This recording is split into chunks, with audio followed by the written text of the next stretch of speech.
दोस्तों सत श्री अकाल। मैं ਤੁਹਾਡਾ ਆਪਣਾ ਦੋਸਤ ਰਣਧੀਰ ਸਿੰਘ ਤੁਹਾਡੇ ਨਾਲ ਇਹ ਸ਼ੇਅਰ ਕਰਨਾ ਚਾਹੁੰਦਾ ਕਿ ਇਹ ਗ੍ਰੀਨ ਵਾਲ ਪ੍ਰੋਜੈਕਟ ਜੋ ਤੁਸੀਂ ਦੇਖ ਰਹੇ ਹੋ ਅਸੀਂ 2 ਮਹੀਨੇ ਪਹਿਲਾਂ ਕੀਤਾ ਸੀ ਤੇ ਦੀਵਾਲੀ 'ਤੇ ਅਸੀਂ ਲਾਈਟਿੰਗ ਕੀਤੀ ਹੈ। ਦੇਖੋ ਕਿੰਨੀ ਸੋਹਣੀ ਲੱਗਦੀ ਪਈ। ਸੋ ਇਹ ਪ੍ਰੋਜੈਕਟ ਨੂੰ ਕੰਪਲੀਟ ਕਰਨ ਦੇ ਲਈ ਅਸੀਂ ਗ੍ਰੀਨ ਬੋਤਲ ਨੂੰ ਯੂਜ਼ ਕੀਤਾ ਤੇ ਇਹ ਮਾਰਕੀਟ ਦੇ ਵਿੱਚੋਂ ਈਜ਼ੀਲੀ ਮਿਲ ਜਾਂਦੀਆਂ ਨੇ। ਦੇਖੋ ਕਿੰਨਾ ਸੋਹਣਾ ਲੱਗਦਾ ਪਿਆ ਤੇ ਪੂਰੀ ਵਾਲ ਗ੍ਰੀਨਰੀ ਨਾਲ ਭਰ ਗਈ ਹੈ। ਇਹ ਜਦੋਂ ਅਸੀਂ ਕੀਤਾ ਸੀਗਾ ਤੇ ਇਹਨੂੰ ਕਰਨ ਦੇ ਲਈ ਅਸੀਂ ਕੀ ਮੈਥਡੋਲੋਜੀ ਕੀ ਮੈਥਡ ਯੂਜ਼ ਕੀਤਾ ਤੇ ਜੇ ਤੁਹਾਡੇ ਕੋਲ ਥੋੜ੍ਹਾ ਬਹੁਤ ਟਾਈਮ ਹੈਗਾ ਤੇ ਅਸੀਂ ਤੁਹਾਨੂੰ ਦੱਸਣਾ ਚਾਹਾਂਗੇ। ਆਓ ਦੋਸਤੋ। ਹਾਂਜੀ ਸਰਦਾਰ ਜੀ।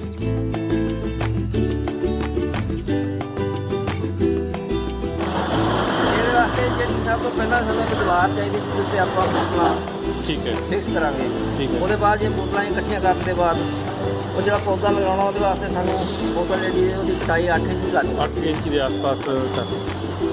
8 ਬਾਈ 4 ਦੀ ਹੋਏਗੀ। ਠੀਕ ਹੈ ਹਾਂਜੀ ਠੀਕ ਹੈ ਜੀ। ਉਹਦੇ ਬਾਅਦ ਉੱਪਰ ਜਿਹੜਾ ਓਪਨ ਕਰ ਦੇਣਾ ਜਿਹਦੇ ਵਿੱਚੋਂ ਦੀ ਪਾਣੀ ਵਗੈਰਾ ਦਿੱਤਾ ਜਾਏਗਾ। ਠੀਕ ਹੈ, ਮਤਲਬ ਮਿਨੀਮਮ ਓਪਨਿੰਗ ਜਿਹੜੀ ਹੈ ਨਾ ਪਲਾਂਟ ਵਾਸਤੇ 4 ਇੰਚ ਦੇ ਆਸ-ਪਾਸ ਅਸੀਂ ਓਪਨਿੰਗ ਰੱਖਣੀ ਹੈ। ਠੀਕ ਹੈ ਪਹਿਲਾਂ ਠੀਕ ਹੈ ਜੀ। ਇਹ ਤੁਸੀਂ ਇਹਨੂੰ ਬਲੇਡ ਦੇ ਨਾਲ ਜਿਹੜਾ ਮਾਰਕੀਟ 'ਚੋਂ ਈਜ਼ੀਲੀ ਅਵੇਲੇਬਲ ਹੈ ਤੇ ਇਹ ਬਲੇਡ ਦੇ ਨਾਲ ਤੁਸੀਂ ਕਟਿੰਗ ਕਰਨੀ ਹੈ। ਪਰ ਧਿਆਨ ਰੱਖਣਾ ਕਿ ਇਹਨੂੰ ਕਿਉਂਕਿ ਬੜਾ ਸ਼ਾਰਪ ਬਲੇਡ ਹੈਗਾ ਤੇ ਸੇਫਟੀ ਸੇਫਟੀ ਦਾ ਖਿਆਲ ਰੱਖਣਾ ਤਾਂ ਕਿ ਹੱਥ ਨੂੰ ਨਾ ਲੱਗ ਜਾਵੇ। ਅਦਰਵਾਈਜ਼ ਬਿਲਕੁਲ ਜਲਦਬਾਜ਼ੀ ਨਹੀਂ ਕਰਨੀ ਇਹ ਕੰਮ ਕਰਨਾ।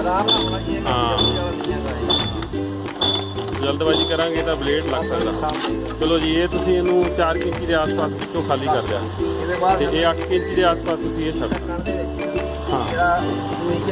ਇਹ ਮਤਲਬ ਆਹ ਕਾਵੀ ਦੇ ਨਾਲ ਤੁਸੀਂ ਇਹਨੂੰ ਪਾਣੀ ਜਿਹੜਾ ਫਾਲਤੂ ਆ ਡਰੇਨੇਜ ਹੋਲ ਤੁਸੀਂ 2 ਡਰੇਨੇਜ ਹੋਲ ਕਰਨੇ ਆ ਕਾਵੀਆ ਯੂਜ਼ ਕਰਕੇ।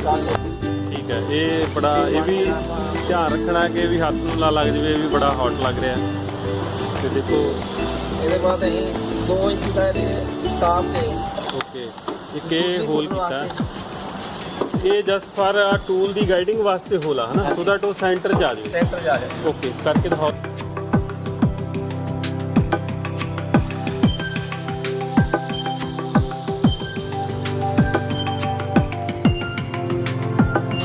ਚਲੋ ਜੀ ਇਹ ਬੋਤਲ ਸਾਡੀ ਵਰਟੀਕਲ ਗਾਰਡਨਿੰਗ ਦੇ ਲਈ ਰੈਡੀ ਹੋ ਗਈ ਤਿਆਰ ਹੋ ਗਈ ਹੈ। ਇਹਦੇ ਵਾਸਤੇ ਸਾਨੂੰ ਇੱਕ ਸਕਰੂ ਵਾਸ਼ਰ ਠੀਕ ਹੈ।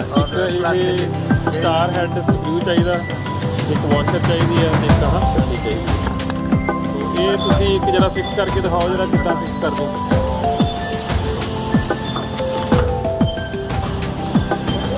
ਇਹ ਡਰਿਲ ਕਿੰਨੇ ਦਾ ਯੂਜ਼ ਕਰਦੇ ਹੋ ਜੀ?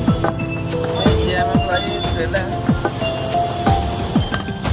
ਮਤਲਬ ਇਹ 1.5 ਇੰਚ ਦੀ ਇਹਨੂੰ ਮਾਰਾਂਗੇ ਦੀਵਾਰ ਦੇ 1.5 ਇੰਚ ਦੀ ਹੋਲ ਡੈਪਥ ਕਰਨੀ।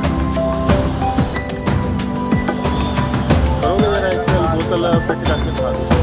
ਠੀਕ ਹੈ। ਇਹਨੂੰ ਉੱਪਰ ਗਾਈਡ ਕਰ ਲੈਣਾ ਹੈ। ਜਿਹੜੀ ਉੱਪਰਲੀ ਬੋਤਲ ਦੇ ਨਾਲ ਅਟੈਚ ਕਰਕੇ ਇਹਦੇ ਸੈਂਟਰ ਤੋਂ ਤੁਸੀਂ ਡਰਿਲ ਕਰ ਲੈਣਾ। ਠੀਕ ਹੈ।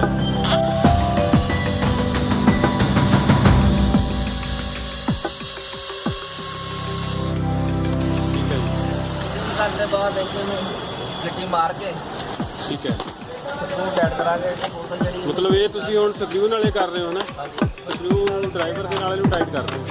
ਪਰ ਇੰਨੀਆਂ ਬੋਤਲਾਂ ਕਰੀਆਂ ਨੇ ਤੁਸੀਂ ਡਰਾਈਵਰ ਨਾਲ ਕੀਤੀਆਂ ਜਾਂ ਤੁਸੀਂ ਇਹ ਡਰਿਲ ਮਸ਼ੀਨ ਯੂਜ਼ ਚਲਾਉਣੀ ਪੈਂਦੀ ਹੈ ਦੀਵਾਰ ਦੇ। ਓਕੇ ਮਤਲਬ ਜੇ ਤੁਸੀਂ ਮਾਸ ਪ੍ਰੋਡਕਸ਼ਨ ਕਰਨੀ ਆ ਜ਼ਿਆਦਾ ਬੋਤਲਾਂ ਫਿਕਸ ਕਰਨੀਆਂ ਪੈਨਲ ਦੇ ਨਾਲ ਤਾਂ ਤੁਸੀਂ ਉਹ ਡਰਿਲ ਦੀ ਜਗ੍ਹਾ 'ਤੇ ਉਹ ਸਟਾਰ ਵਾਲਾ ਫਿੱਟ ਹੁੰਦਾ ਬਿੱਟ ਦੇ ਨਾਲ ਡਾਇਰੈਕਟਲੀ ਤੁਸੀਂ ਡਰਿਲ ਮਸ਼ੀਨ ਯੂਜ਼ ਕਰ ਸਕਦੇ ਹੋ। ਬਹੁਤ ਵਧੀਆ ਜੀ। ਇਹ ਤੁਹਾਡਾ ਪੈਨਲ ਲਗਭਗ ਤਿਆਰ ਹੋ ਗਿਆ। ਐਸੀਆ ਵੈਰੀਗੇਟਡ ਹੈ। ਇਹ ਪੋਮੀਆ ਬਲੈਕਿਆਨਾ ਤੇ ਆ ਪੋਮੀਆ ਚਾਟਰ ਯੂਜ਼ ਤੇ ਇੱਕ ਇਹ ਵਾਲਾ ਪਲਾਂਟ ਕਿਹੜਾ ਵਾ ਇਹ ਐਸਪਰੈਗਸ ਸਪਰਿੰਗਰੀ। ਓਕੇ ਤੁਸੀਂ ਇੱਕ ਲਗਾ ਕੇ ਦਿਖਾਓ ਜੀ।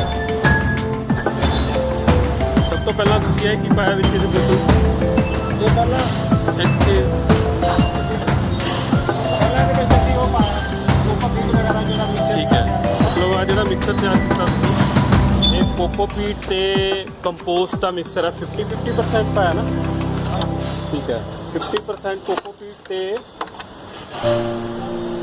ਕੰਪੋਸਟ ਦਾ ਮਿਕਸਚਰ ਠੀਕ ਹੈ ਪਰਲਾਈਟ ਵਿੱਚ ਹੀ ਠੀਕ ਹੈ ਉਸ ਤੋਂ ਬਾਅਦ ਇਹਦੀ ਐਕਸੈਸ ਮਿੱਟੀ ਝਾੜ ਕੇ ਠੀਕ ਹੈ ਇਹ ਵੀ ਤੁਸੀਂ ਇਹਨੂੰ ਵੀ ਝਾੜ ਲੈਣਾ ਹੈਗਾ ਮਿੱਟੀ ਘੱਟ ਤੋਂ ਘੱਟ ਰੱਖਣੀ ਹੈ ਸੋ ਦੈਟ ਇਹਦੀ ਜਿਹੜੀ ਰੂਟਸ ਹੈਗੀਆਂ ਨੇ ਚੰਗੀ ਤਰ੍ਹਾਂ ਗਰੋ ਹੋਣ ਠੀਕ ਹੈ ਇਹਨੂੰ ਵਿੱਚ ਰੱਖਣਾ ਠੀਕ ਹੈ ਜਨਾਬ ਇੱਥੇ ਇਹਨੂੰ ਹੁਣ ਤੁਸੀਂ ਕੋਕੋਪੀਟ ਨਾਲ ਭਰ ਦੇਣਾ ਕੋਕੋਪੀਟ ਨਾਲ ਇਹਦੇ ਚਾਰੋਂ ਪਾਸੇ ਜਿਹੜੀ ਪਾ ਦੇਣੀ ਹੈ ਠੀਕ ਹੈ ਤਾਂ ਕਿ ਆਰਾਮ ਨਾਲ ਮਤਲਬ ਕਿ ਬੂਟਾ ਰਵੇ ਠੀਕ ਹੈ ਪਾਣੀ ਜਿਹੜਾ ਚਾਰੋਂ ਪਾਸੇ ਤੁਹਾਨੂੰ ਦੱਸ ਦਈਏ ਕਿ ਜਿਹੜੀ ਕੋਕੋਪੀਟ ਹੈਗੀ ਆ ਇਹਦੀ ਵਧੀਆ ਪ੍ਰੋਪਰਟੀ ਹੈਗੀ ਆ ਇੱਕ ਤਾਂ ਇਹ ਵਾਟਰ ਰਿਟੈਂਸ਼ਨ ਕਾਫੀ ਦੇਰ ਤੱਕ ਰੱਖਦੀ ਹੈ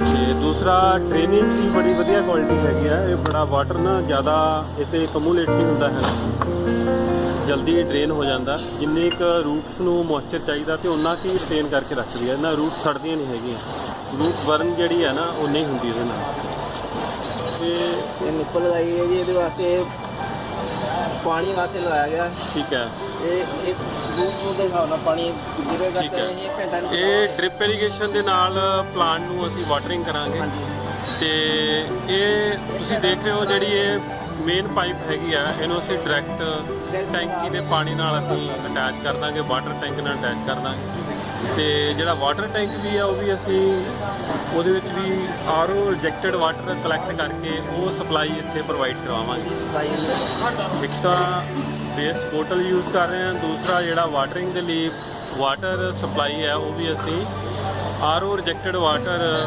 ਕਲੈਕਟ ਕਰਕੇ ਟੈਂਕ 'ਚ ਉਹ ਸਪਲਾਈ ਪ੍ਰੋਵਾਈਡ ਕਰਵਾਵਾਂਗੇ ਸੋ ਗੁੱਡ ਬਹੁਤ ਵਧੀਆ ਜੀ